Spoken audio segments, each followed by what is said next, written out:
L'immobilier, je pense que dans le monde entier, ça reste un vecteur important, déjà parce que c'est un besoin primaire, il faut être chez soi. Tu penses que tout le monde peut réussir en Suisse ou c'est vraiment destiné qu'à une élite? Je dirais pas que c'est l'élite, mais il faut en tout cas se donner les moyens de réussir, ça c'est sûr.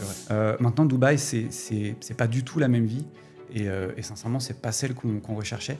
L'argent est un moteur, mais jamais au détriment de ma qualité de vie et de ma tranquillité d'esprit. Pourquoi la Suisse? Qu'est-ce qui a fait cette décision que tu viens de rejoindre? Il y avait peut-être un préjugé sur le fromage et la fondue. Ça, c'est pas un préjugé.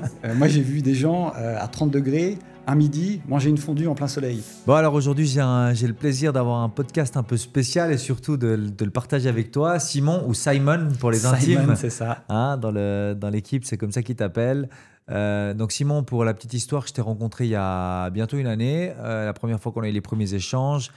Tu es français, tu as grandi en France, tu as toujours travaillé dans le domaine hypothécaire, mais du côté obscur, non du côté français. Et puis, tu avais pris contact via LinkedIn en disant voilà, c'est assez cool ce que tu fais, je serais assez intéressé. Puis pour finir, tu avais dit non, je reste en France, très bien.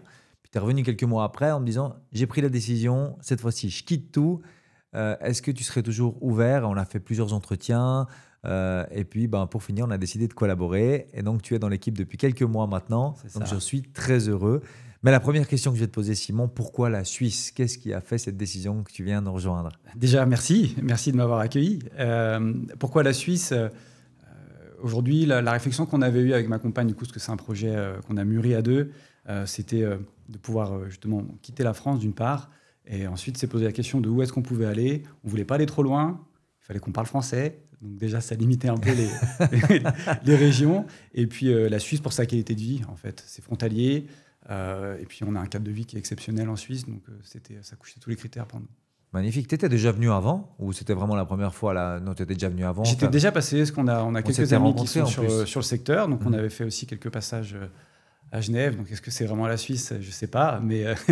Mais en tout cas, on était déjà venus. Et puis ensuite, en effet, lorsqu'on s'était rencontrés, on avait profité pour faire un tour d'horizon de la Suisse romande. Et ça nous avait bien plu. Donc c'était ça aussi qui nous avait motivés dans le projet. Bon, puis je sais que on a des points communs, et dont un qui est qu'on connaît nos femmes depuis très longtemps. Ouais. Et puis ta femme, elle t'a suivi. Bien sûr. Oui. Qu'est-ce qui vous a motivé tous les deux? C'est vraiment une décision ensemble ou il y en a un qui a tiré l'autre, puis l'autre a dit OK?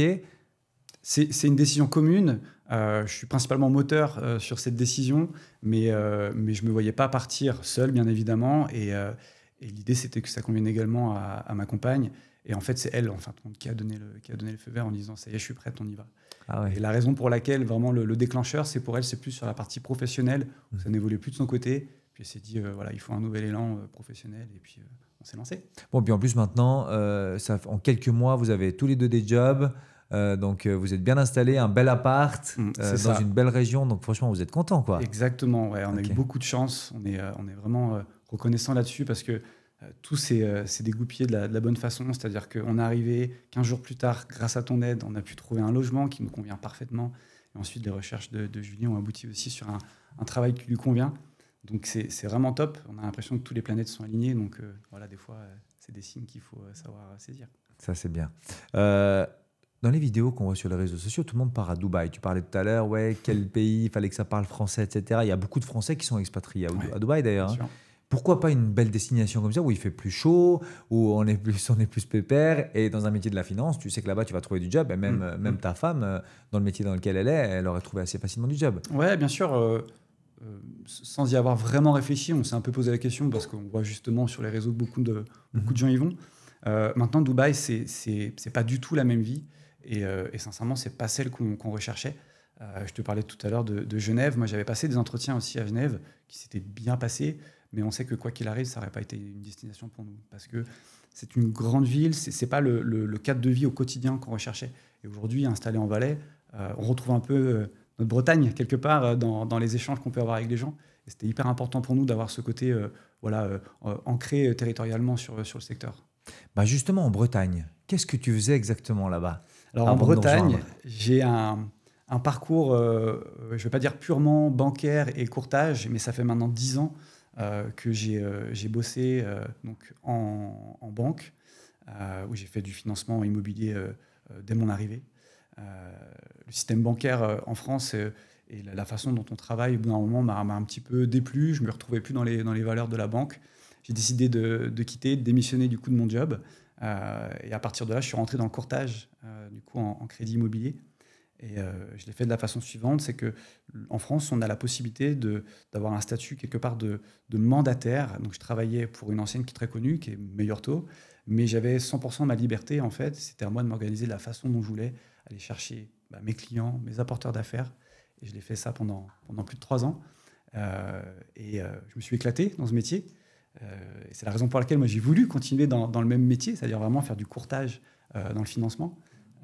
Mais simplement de l'autre côté de la frontière, avec une autre façon de voir les choses, un regard des banques également en Suisse vraiment différent sur l'immobilier en lui-même. On ressent beaucoup plus de confiance dans l'immobilier, avec, je l'ai déjà dit dans un post notamment sur LinkedIn, où c'est vraiment le 4e pilier, et ça se sent ici en fait auprès des banques.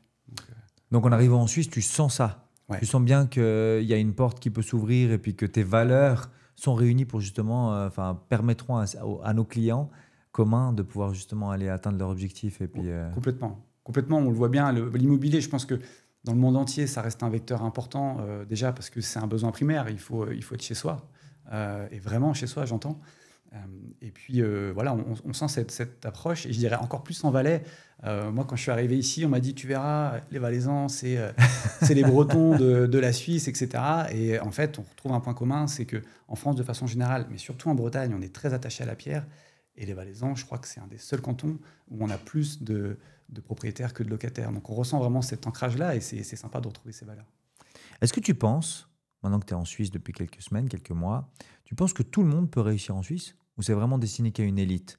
Parce que les métiers qu'on fait, on peut être bon conseiller, mais je crois que tu étais l'un des meilleurs en France. Et si tu es là ici aujourd'hui avec nous, c'est que tu vas devenir le meilleur. Est-ce que tu penses que c'est vraiment fait pour tout le monde, ce système suisse, avec etc. Ou tu penses que c'est vraiment c'est destiné qu'à une élite? Je ne pense pas que ce soit destiné qu'à une élite. Je pense que de façon générale, dans plein de pays, tu peux avoir des opportunités. Après, je me rends compte, c'est que la Suisse, le système suisse et les Suisses sont rigoureux, sont exigeants. Et c'est certain qu'il faut arriver armé dans ces conditions-là. On ne peut rien laisser au hasard. Mais je pense qu'à partir du moment où on a un peu d'ambition et qu'on souhaite réussir dans son milieu professionnel, et peu importe lequel, je ne dirais pas que c'est l'élite, mais il faut en tout cas se donner les moyens de réussir, ça c'est sûr. Et en Suisse, on voit bien que si on arrive, entre guillemets, en amateur, les mains dans les poches, ça va très vite se voir, et ça ne va pas jouer. Bon, de toute façon, je crois que sans travailler beaucoup, tu ne peux pas gagner beaucoup. Hein. C'est ça, exactement. Ce serait trop simple sinon. On est d'accord. Et pourquoi avoir choisi Infinis? Infinis, comme tu le disais, on a réalisé un entretien ensemble donc en 2024. Je te l'avais dit aussi, moi j'ai fait des entretiens dans d'autres cantons, à Genève et notamment à Fribourg. Et moi j'avais senti quelque chose. J'étais arrivé un petit peu plus tôt, je m'étais retrouvé ici dans la ville, et je m'étais un peu projeté. L'entretien qu'on a fait ensemble, sincèrement, ça a duré 30 minutes, mais je trouve qu'il s'est passé quelque chose. Et comme tu l'as dit, après, on a un petit peu retardé notre projet.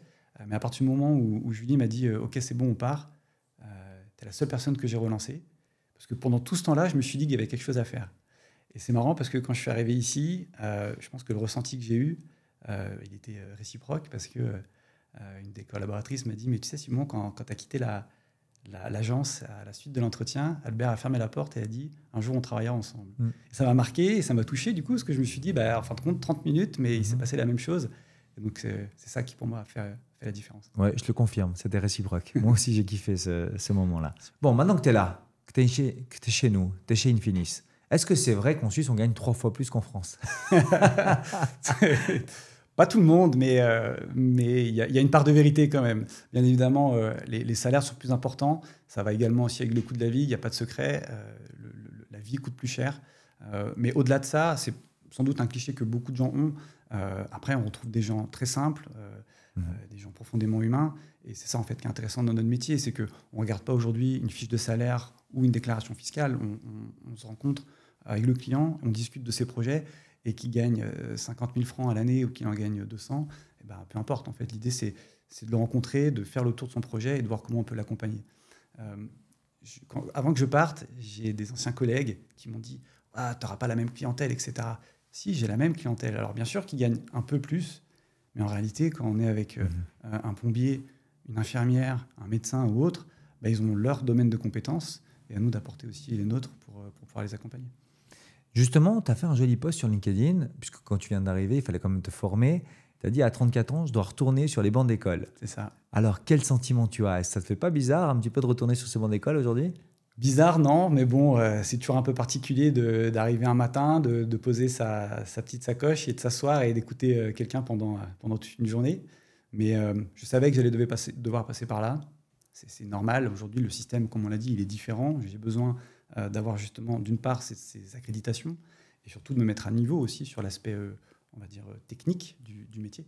Donc, c'est avec plaisir que je le fais. C'est nécessaire et puis ça me permet aussi de rencontrer d'autres personnes et voir comment les gens font aussi de leur côté.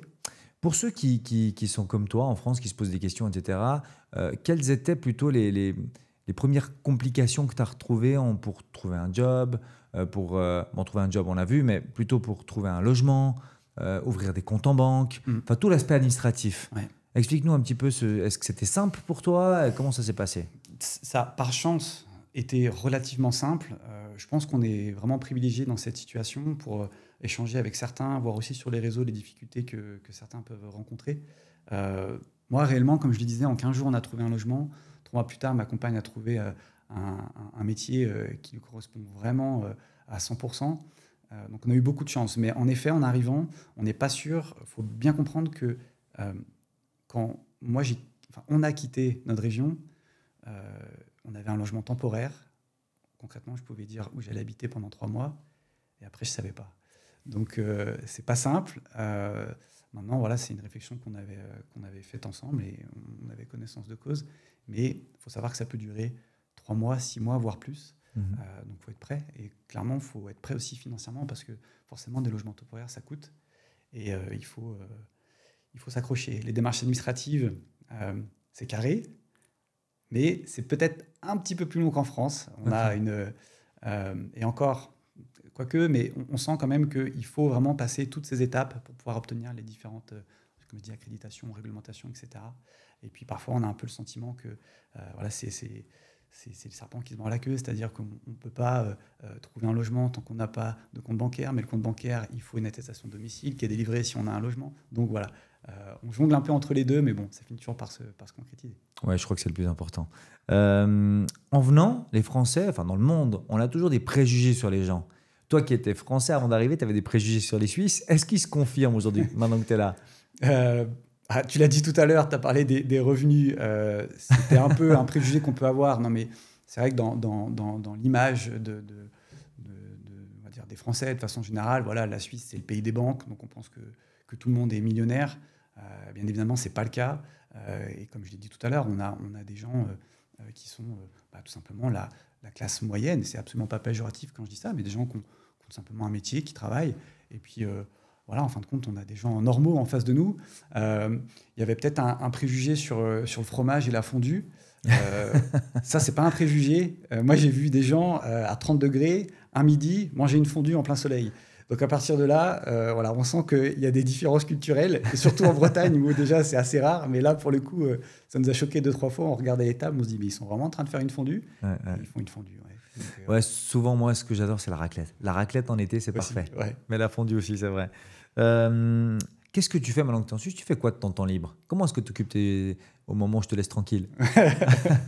Il y a plein de choses à faire en Suisse. Il y a vraiment plein de choses à faire. On est en Valais en plus, donc je veux dire, on a à peu près toutes les Alpes pour nous. Donc c'est un fabuleux terrain de jeu. Donc on fait pas mal de randonnées quand même. Les week-ends, en général, on part au moins une fois dans le week-end partir en randonnée et puis voilà, découvrir notre nouvelle région.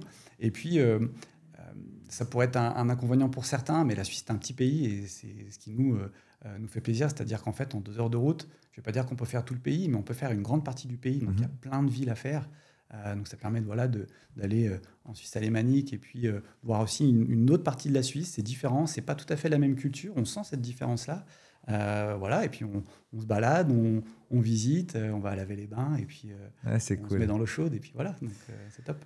Et puis, si je devais te demander quel était le plus gros sacrifice que tu as fait, que vous avez fait avec ta compagne pour venir en Suisse, ce serait quoi le plus gros?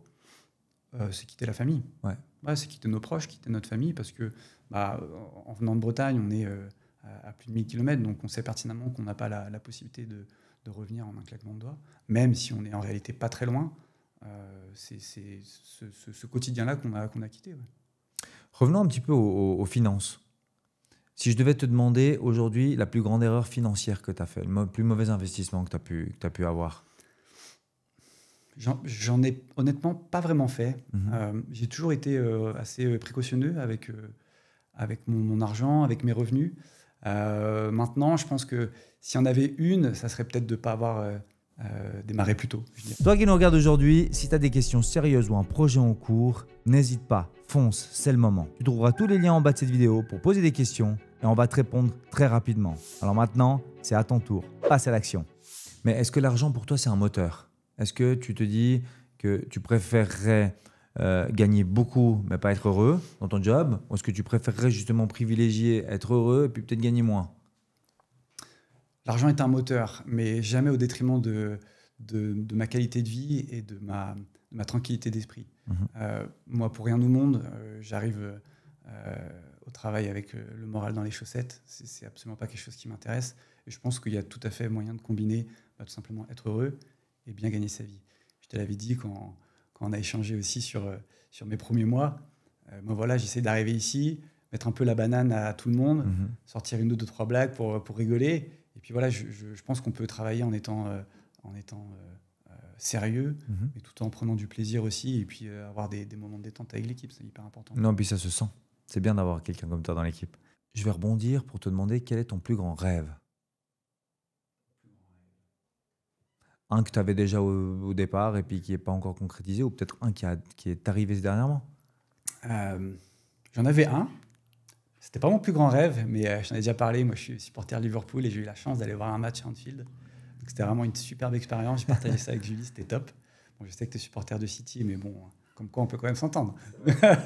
Mais non, il y avait ça. Et sinon, je pense que quelque chose que j'aimerais faire peut-être un jour, c'est un vrai tour du monde. Un vrai tour du monde, mais en prenant le temps vraiment de ce tour du monde et pas se dire on part 3 mois, 6 mois, et puis après on revient, on n'a plus rien dans les poches, et puis il faut retourner à l'usine, quoi. Enfin, j'exagère, mais des fois on a un peu ce sentiment-là où des gens veulent mettre une parenthèse, être heureux, et puis après retourner dans leur quotidien. Moi, je veux pouvoir le faire et revenir à mes activités, et puis être au top, quoi, entre guillemets.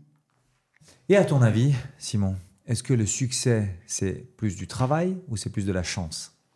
Voilà, il n'y a pas de doute, c'est du travail. Après, je vais te dire que la chance, ça se provoque, mais c'est grâce au travail qu'elle se provoque.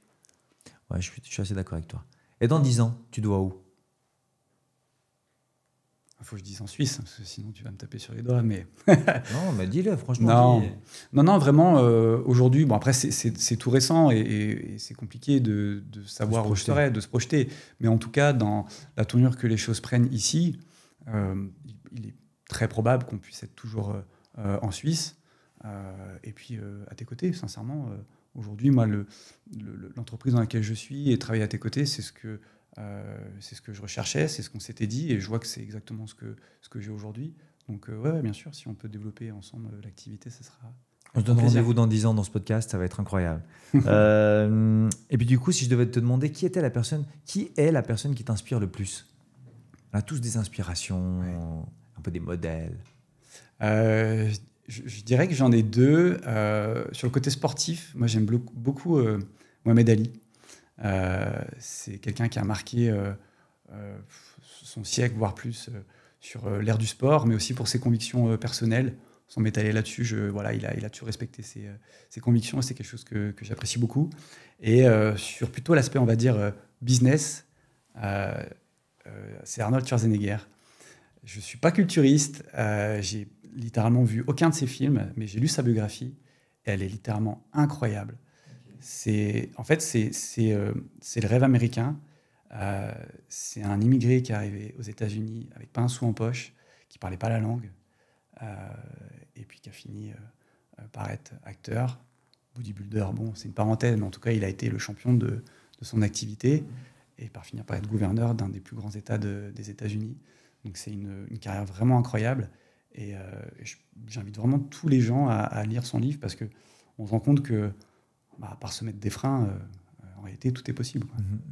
Mais c'est assez drôle parce qu'on n'en avait jamais parlé tous les deux. Non. Mais Mohamed Ali, on n'en a jamais parlé. Hein. Non plus. Non, non, non. Ouais, parce que moi, je l'ai tatoué sur mon bras. Ah ouais? Ah ouais, moi, c'est un mec qui m'inspire, comme tu disais tout à l'heure, pour tout ce qu'il a pu, changer, tout ce qu'il a pu changer les mentalités des gens, et puis incarner lui-même en tant que sportif, mais pas que en tant que sportif, en tant qu'homme. Donc, pour la religion, pour plein de choses. Ah, exactement. C'est l'extra chose... sportif, moi, que j'apprécie. c'est drôle. L'extra sportif, je suis quand d'accord. tu rentres chez moi, la première chose que tu vois, il y a un tableau de Mohamed Ali. Ah ouais, excellent. Moi aussi, à la maison, j'ai aussi... Qu'est-ce que tu fais, toi, que 99% des gens ne font pas? Un truc qui est la Simon Touche. À savoir ce que les autres font pas, c'est compliqué. Non, mais par exemple, un rituel que tu as, que tu sais très bien quand on parle, les gens ils te disent non, mais c'est pas possible que tu fasses ça. Je mets un scotch sur mon nez pour dormir. Mais non, sérieux? Si. Pourquoi tu fais ça? Parce que ça permet de mieux respirer et du coup, comme ça, je dors plus profondément. Comme ça, j'arrive en forme au boulot. Tu sens la différence? Ouais. Okay. Non, mais vraiment. Mais après, je sais pas si c'est ma cloison nasale qui est de base pas forcément linéaire, on va dire, mais ça me permet d'avoir une meilleure respiration. Non, c'est marrant parce que moi, le truc que je fais souvent, et je vais te le dire ici, c'est que quand je vais faire mes courses, j'essaie de compter, j'essaie de battre la caissière. C'est-à-dire j'essaie d'arriver puis de déjà savoir le prix avant qu'elle me donne. Mais des fois, elle rigole, la caissière. Il y a des applications qui le font très bien, sinon ça. C'est pas intéressant. Il y a un challenge derrière. Je dois savoir le prix avant elle. Si tu devais aujourd'hui recommencer de zéro, tu commencerais par quoi? Je pense que moi, ce qui m'a beaucoup aidé sur les 10 dernières années, c'est la lecture. J'ai mis un peu de temps à me mettre à lire des livres un peu de développement personnel, etc. Je trouve que ça permet de s'ouvrir un peu plus l'esprit, d'éliminer peut-être des fausses croyances, etc. Donc je dirais que je me forgerais un état d'esprit plus jeune, dès la vingtaine, dès le début de vingtaine, vraiment. Tu commencerais à lire plus tôt, en fait, c'est ça? Lire plus tôt et après se dire que tout est possible et puis on choisit un peu la voie qu'on veut prendre. Et si ta vie était un film, il aurait quoi comme titre? Je reprendrais le film de Will Smith, À la recherche du bonheur. Il y a aussi un côté entrepreneurial, c'est une histoire vraie, du coup, ce film-là. Où tout simplement, il essaye d'atteindre le bonheur, justement, et à tous les niveaux. Donc, il y a une histoire avec son fils, etc. J'adore ce film. C'est un film que je trouve vraiment... incroyable. Vraiment top, ouais. Donc, ça serait probablement celui-là. Et depuis que tu es en Suisse, donne-moi ton pire et ton meilleur moment ou ton meilleur souvenir. Mon pire souvenir, j'ai aucun mauvais souvenir à proprement parler, pas encore, rencontre ou autre, pas encore, peut-être, on verra bien à la suite. Mais non, je pense que s'il y a quelque chose, c'est tout bête, mais comme je te l'ai dit, on est arrivé dans un logement temporaire. Donc on a garé notre voiture, on a pris nos clés, et on est arrivé dans le logement. On s'est dit, on est là pour 3 mois. Et du coup, on s'est dit, c'est notre maison. Donc on a fait notre lit. Et on était à 2 avec Julie, et on tire la couette et tout machin, et on se regarde, on se dit putain, mais qu'est-ce qu'on a foutu? Ouais. Non mais vraiment. Bon, Julie elle se met à pleurer, forcément, c'était pas la première fois. Bon, ça j'avais l'habitude, mais vraiment on s'est dit, là on est en train de faire notre lit dans notre nouveau pays, dans notre nouveau logement, c'est concret quoi. On peut pas sortir de chez nous, aller voir les copains, aller voir la famille, etc. C'est pas un mauvais souvenir, mais c'est une sensation vraiment qui est particulière. C'est là où on s'est vraiment rendu compte de ce qu'on avait fait entre guillemets. On le regrette pas, bien évidemment, au contraire. Mais c'était le sentiment qu'on avait à ce moment-là. Ça doit être un sentiment quand même spécial. Hein. C'est particulier. Moi, je prends toujours l'exemple quand mes parents ont quitté l'appartement dans lequel j'ai grandi, où j'avais passé 12 ans, et puis que j'ai enlevé ce dernier lustre. J'ai encore cette image, mais c'était quand? C'était en 2000. Qu'est-ce que ça pouvait être? En 2018 ou en 2019, donc ça fait déjà quelques années, quoi. Et quand on a enlevé ce lustre, mais en fait, je me suis dit, je vais plus jamais retourner là. J'ai grandi dans cette chambre. C'était le bien familial, quoi. La maison familiale. On louait, on était locataires. Mais c'était vraiment le logement. Et ce sentiment déjà bizarre. Mais alors toi, j'imagine pas, quoi, d'arriver là, de dire. Mais nous, c'est pas. Pour le coup, je comprends, parce que toi, c'était vraiment la maison où tu as grandi, la famille, etc. Parce que nous, on a vendu notre maison pour arriver ici. Ça n'a pas été un problème. De la vendre, ça t'a pas. Non, Julien, un petit peu. T'es pas matérialiste Non, après, c'est pas une maison on l'a toute rénovée, etc. Mais c'est pas une maison dans laquelle déjà on est resté très longtemps, on n'est resté que 3 ans, puis c'est pas une maison dans laquelle on a eu nos enfants, qu'on a vu grandir, etc. Donc on n'a pas ce côté sentimental auquel on aurait pu être accroché. Après, pour moi, ça reste juste un bien immobilier. Donc, c'était pas tant ça. Mais c'est de se retrouver dans un autre logement, dans un autre pays qui était une sensation un peu bizarre. Et pour revenir à ta question sur le meilleur souvenir, ouais, exact. Ça, c'est le jour où Julie m'a annoncé qu'elle avait trouvé un travail, en fait. Elle était en série de 2 entretiens dans 2 entreprises différentes. Elle avait un premier accord, mais qui était sur un job qui lui convenait beaucoup moins. Mais bon, la situation faisait qu'elle aurait accepté. Et puis, il y avait vraiment ce fameux entretien là lequel ça s'était bien passé et vraiment tout correspondait, quoi. Le métier, l'emplacement, l'équipe, etc. Et puis, premier jour, pas de nouvelles, deuxième jour, pas de nouvelles. On s'était un peu dit, bon, si c'est 72 heures, ça va être sans doute négatif. Et finalement, en fait, elle m'a fait la surprise au dernier moment où j'ai trouvé ça dans un... Enfin bref. Trop bien. Ouais, et j'étais hyper content parce que c'était pour nous la concrétisation vraiment de notre arrivée. On savait qu'à partir de là, on avait une projection vraiment long terme. Donc c'était vraiment le meilleur souvenir qu'on a eu. Bon, pour la dernière question, Simon, qu'est-ce que je peux te souhaiter ou qu'est-ce que tu peux te souhaiter à toi-même? Bon, c'est assez simple, je dirais la réussite, tout simplement. Mais la réussite... je pense qu'elle elle est forcément liée, c'est-à-dire je veux une réussite professionnelle, mais évidemment, parce que notre arrivée ici, c'était un projet professionnel, mais aussi personnel, c'est-à-dire que, comme on le disait tout à l'heure, l'idée c'est d'être heureux dans son travail, mais être heureux dans sa vie aussi, et de faire en sorte que notre épanouissement il soit total en Suisse. J'ai pas trop d'inquiétude à ce niveau-là, mais ça serait ça. Moi non plus. Je pense que ça va le faire. En tout cas, merci. Je suis très fier de t'avoir dans mon équipe. Et je pense que dans 10 ans, on va faire encore un plus joli podcast que celui-là. On pourra justement raconter toutes les galères et tous les bons côtés de ce magnifique métier qu'on fait tous les deux. Merci, merci beaucoup. On arrive bientôt à la fin de cette vidéo. Maintenant, tu as 2 options. Option numéro 1, tu continues à te débrouiller tout seul. Option numéro 2, tu décides de te faire accompagner par des experts pour éviter de te faire perdre du temps et perdre de l'argent. Fais le bon choix et clique sur le lien en description de cette vidéo.